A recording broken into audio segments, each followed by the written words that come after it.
Hello friends, எல்லோரும் எப்படி இருக்கீங்க? நம்ம எல்லாரும் மகிழ்ச்சின்னு தேடி அலையிறோம்.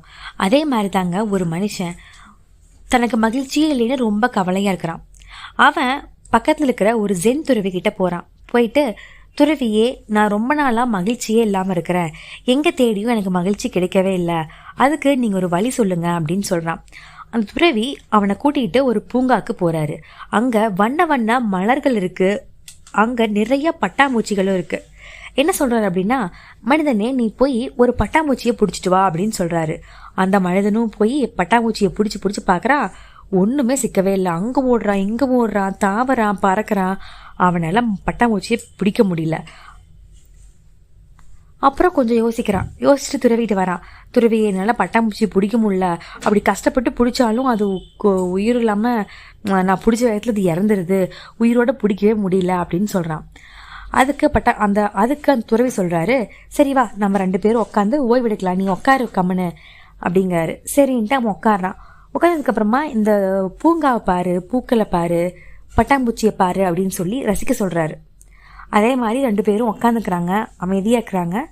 அங்கே இருக்கிற பூக்களை, பட்டாம்பூச்சியை ரசிக்கிறாங்க.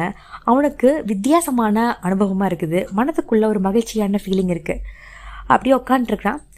கொஞ்ச நேரம் கழிச்சு பட்டாம்பூச்சிகள் நிறைய அவன்கிட்ட வருது, பறக்குது. 2-3 பட்டாம்பூச்சி அவன் கையிலேயே வருது. அவன் அழுங்காமல் பட்டாம்பூச்சியை பிடிச்சிட்டான். குருவே, நான் பட்டாம்பூச்சியை பிடிச்சிட்டேன் குருவே அப்படின்னு காட்டுறான். இப்போ உனக்கு புரியுதா? நம்ம மகிழ்ச்சின்னு தேடி அலைஞ்சு திரிஞ்சோம் அப்படின்னா அது கிடைக்காது.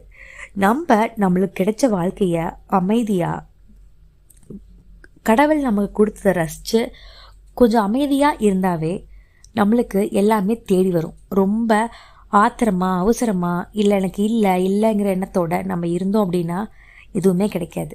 நம்மளுக்கு கிடைச்சது போதும், நம்மளுக்கு இருக்கிறதே நம்மளுக்கு போதும் அப்படிங்கிற எண்ணத்தில் நம்ம இந்த உலகத்தை ரசித்தோம் அப்படின்னா கண்டிப்பாக நம்மளுக்கு மகிழ்ச்சி வரும்னு சொல்கிறாரு. அந்த மனிதனுக்கு தூக்கி வாரி போட்டுச்சு. நாம் தப்பு பண்ணிட்டோன்னு தோணுது அவனுக்கு.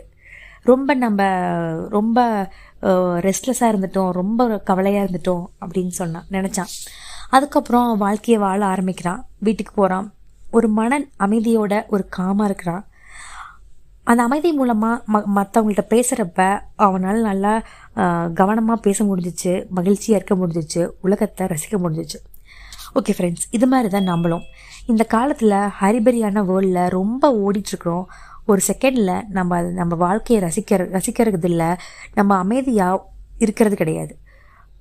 இந்த மனிதன் மாதிரி நம்மளும் கொஞ்சம் ஸ்பீடாக ஓடுற வாழ்க்கையை கொஞ்சம் ஸ்லோ டவுன் பண்ணி நம்ம சுற்றி இருக்கிற பொருட்களை, இயற்கையை, மனிதர்களை ரசிப்போம், நல்லா பழகுவோம். கண்டிப்பாக அவன் மாதிரி நம்மளுக்கும் மகிழ்ச்சி கிடைக்கும். ஓகே ஃப்ரெண்ட்ஸ், தேங்க்யூ ஃபார் வாட்சிங். நம்ம அடுத்த ஸ்டோரியில் பார்க்கலாம். Bye bye. This video is sponsored by BuyMode eShopping. BuyMode eShopping application is one of the online shopping app now available in Play Store and App Store. Click the link in description to install and enjoy.